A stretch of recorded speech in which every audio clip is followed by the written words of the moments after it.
The Wycombe Wanderers Show on Wycombe Sound. I literally come back from having a really serious accident at work at the time and went through the process of doing rehab, and the club were fantastic with me for that. And I think he'd taken the chaps over to Henlow Grange, I think, for a sort of a bit of a chill-out day and what have you. And he invited me over and called me up and said, I want to offer you a contract. So I was like, wow, that's amazing.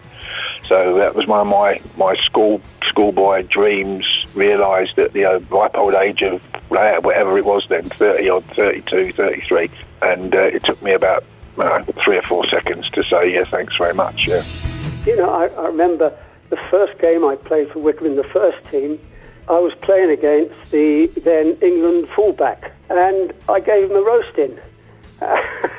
And, you know, everything seemed to just happen. Good things happened. And I then, as you probably know, stayed playing for Wycombe for 15-odd years and played 520-odd games for them.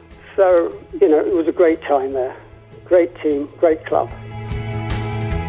Brian Lee at the time, the manager, he knew Jack Charlton, and he knew the football, the standard and everything. And he said to us, I think it was a bit of a contract really, because he said to us, as good as you are, because we did have a good team, there's no question, you'll get a spanking against these, because these are no-nonsense professional side.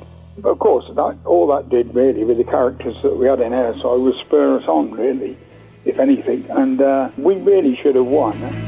And I can remember when we got back to Wycombe after the match, we stopped at the cricket ground on the way in from London, and the supporters towed the coach by hand from there to the Red Lion in the High Street.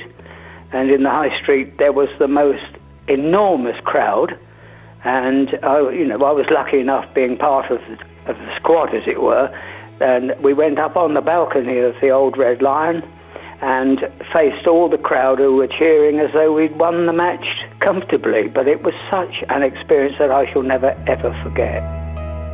The game when Cuz got sent off for his 2-foot tackle, you know, we'd come in at half-time, and I think he'd been sent off like 5-10 minutes before, and he was in the shower, showered up, all soaked up, and O'Neill just come in and dragged him out by his ear and just threw him into the into the tunnel area. That was hilarious. Bless him, poor old Cuzzo. But for me, I didn't even know what Mike said at half time. I was just curled up in the corner trying to stop him seeing me laughing. There was a fantastic camaraderie. I know it's an overused word, but it really was. It was evocative of the team. They were willing to fight for each other the whole time. But there was an enjoyment during our training sessions as well. And we weren't blessed with any great training ground or anything like this here. We tried different places. We finally settled up at Holmer Green for a while, where there was a man and his wife looked after us very, very well. And they were terrific to us. And after training, the buns and the sandwiches would come out. Honestly, it really was a super, super time for us. And of course, with the results going well on the pitch, that helps immensely. And I look back on that there with really fond memories. In the first season, we got through to the last 16 of the Amateur Cup, which of course was always the big thing in those days. We played Marine Crosby, a team from Liverpool, at Lopes Park, a crowd of 12,000. Lucky enough, we beat Marine and then had Barnet away in the quarter-finals of the Amateur Cup with 11,000. You've got to remember that this was shortly after the war, when there weren't many cars around. They'd been starved of sport during all the war years, and there's a huge appetite for sport. But because people didn't have cars, you either travelled to London to see Arsenal or Chelsea or someone, or you stopped in Wycombe and watched the local team. Your goal then is to actually play in an FA Trophy final, and I was lucky enough to play in two, as were some of the other players. And if you take the the year we won the trophy in the league in the same year, we also won the Champion Shield 3 years on the trot, and that year we got beat in the Drinkwise final as well. So we won 3 out of 4 trophies at non-league level that you can win. But arguably I was part of probably the best non-league team in the country. So they were great times. We played against Tottenham in a friendly when they had an unbelievable side out.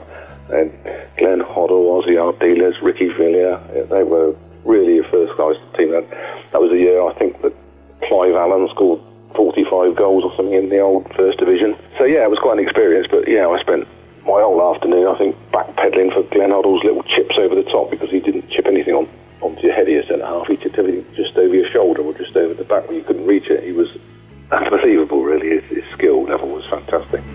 It was very strange. That was my second game, I think. I saw about 10 people wearing wigs, and I just couldn't believe it. I think my hair was at that time was very, very distinct and very unique. So people, I used to get called all sorts of things every time we play away, but I just took it as banter. And then the Wycombe fans really took it to their heart, and then they started selling some wigs in the club shop. John was fully aware of my deficiencies, but he looked at my strengths and said, "Okay, what can I get out of this kid? What can he bring to the team?" And that's a fantastic quality in a manager. And I was able to do well, and the team was able to do well. Most importantly, I was top scorer for a few years, but when you play with good players, it does help. They put good crosses in and make good chances for you, and obviously, I scored the first goal at Adams Park as well against Nottingham Forest. I think that was, how long was that? 30 years ago? It's a long time ago now. So, it was really pleasing. That, of course, is really what my philosophy was at the club. Wycombe Wanderers is for people in Wycombe, first and foremost. And it's only when we can't find them in Wycombe that we might go out to Marlow or Maidenhead. You know what I mean? That was my thinking. And let's make it our club, let's make it the town club. But you get, the grammar school, obviously, is rugby, so that wasn't going to produce anything. And the other schools were all in a bit of a mess. So I was disappointed with the number of local players we had, really. I think the week before we lost 3-2, I didn't play in that game. I had a virus for about 4 or 5 days during the week building up to the Sutton at home game, and I came to the ground. Martin said, "Are you okay to play?" I said, "I'm okay." David Jones and the doctor said, "I don't think he should play because I lost half a stone." And funny enough, I went in and watched the Grand National while the game was on, because I was so devastated that I couldn't play. And but then I think played Woking during the week, drew 0-0, and then Martin changed the team completely because we lost at that game, and he thought he'd go for it. And we were so hyped up for this game.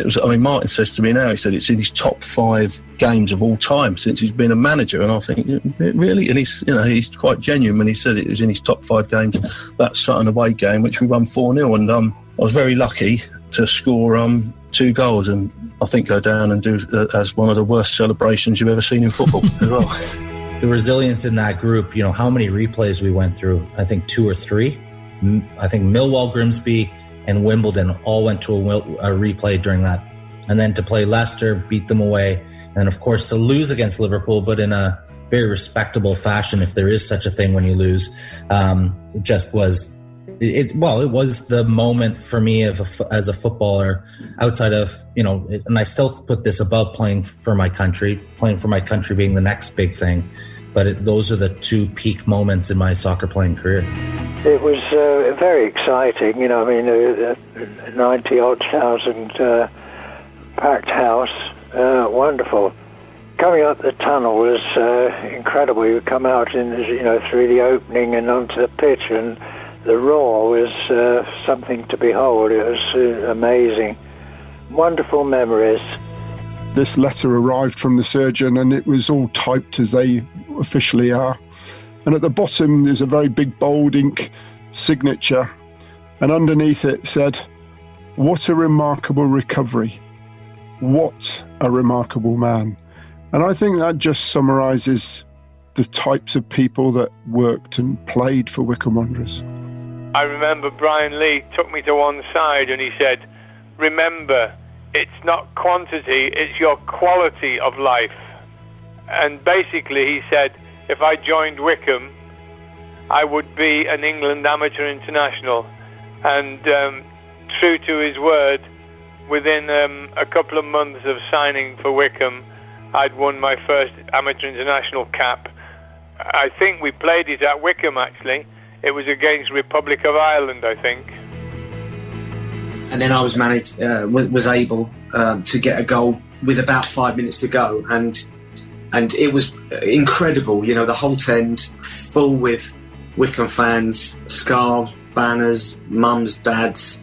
You know, it just went crazy. The whole end went just ballistic, and it was a fantastic feeling. And I hoped it wasn't just going to be that. We were all like desperate to keep that cup run going, and even if we could have taken it to extra time or penalties or something, just because we enjoyed thoroughly the run, the trip, the adrenaline-filled sort of journey that it was. Obviously, that Bury one sticks out because it was my first senior hat trick. The Chelsea at home game where we drew 1-1, and I managed to score. Charlton away where we won 1-0 would be one that sort of stuck in my mind, and Fulham away where I think we won 2-1, and I was fortunate to score again. We were able then to see the game through, and the atmosphere afterwards, you know, with the home supporters was fantastic, and I think everybody that was, you know, associated or involved in that game will never forget it. Certainly that Wycombe team was a very, very strong team, but probably no stronger than Brian Lee's teams all across that era. It's just that you've got to give yourself the opportunity of being able to play in something like an FA Cup game or amateur cup final or whatever, to see if you can meet those expectations. The Wycombe Wanderers Show, only on Wycombe Sound.